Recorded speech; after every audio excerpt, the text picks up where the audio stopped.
उन्हें वापस लाने की कोई जरूरत नहीं है। उन्हें वापस आना भी नहीं चाहिए। सोच समझकर, भले बुरे का विचार करके अगर कोई व्यक्ति हिंदुत्व को अपनाना चाहे तो उसे वापस अपने मूल धर्म में आने की स्वतंत्रता क्यों न दी जाए। हमारे धर्म के लोग कुछ ऐसी परिस्थितियों में घिर गए हैं कि दूसरे धर्मों के अनुयायी उन्हें अपने बराबर आने का लालच देकर धर्म परिवर्तन पर मजबूर कर देते हैं। इसीलिए मैं कहता हूं, जिन प्रथाओं ने हमारे बीच ऊंच नीच का भाव लाया है, अब उनका कोई उपयोग नहीं है। मैंने उनके पुतले जला दिए हैं। इस प्रकार तो हिंसा बढ़ेगी। यह हिंसा नहीं, संघर्ष है। संघर्ष और क्रांति से नई उपयोगी व्यवस्था का जन्म होगा। आप भी तो स्वतंत्रता प्राप्ति के लिए संघर्ष कर रहे हैं, क्या उसकी कोई सार्थकता नहीं? मेरा आग्रह इस बात पर है कि आजादी उचित और नैतिक साधनों से प्राप्त हो। लोग अहिंसा के मार्ग पर चलें। इतने विशाल देश को स्वाधीन कराना है। शत्रु भयंकर साधन संपन्न है, उसका सामना बिना हथियारों के कैसे संभव है? शत्रु के पास इतने ज्यादा हथियार हैं कि हम अपने थोड़े से हथियार लेकर उनके साथ बिल्कुल लड़ाई नहीं लड़ सकते। और फिर केवल इसी कारण मैं अहिंसा के मार्ग पर नहीं चल रहा।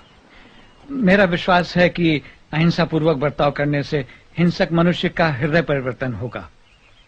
यदि एक गाल पर तमाचा खाने के बाद हम दूसरा गाल पेश करेंगे तो हमें दूसरे तमाचे के स्थान पर स्नेह मिलेगा।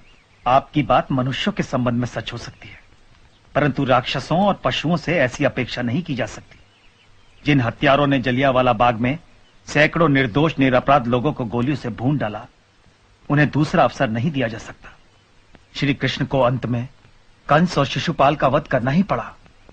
देश की रक्षा के लिए सेनाएं तो चाहिए। संपूर्ण अहिंसा का लक्ष्य असंभव है।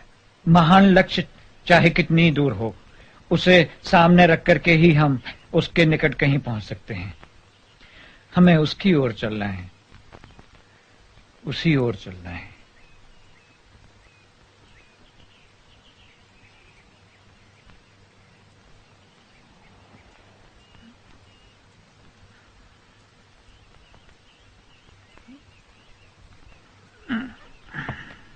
मुझे लगता है हम कई बातों में एक दूसरे से सहमत नहीं हैं, परंतु सावरकर, मुझे इतना अधिकार तो है कि अहिंसा का प्रयोग करूं।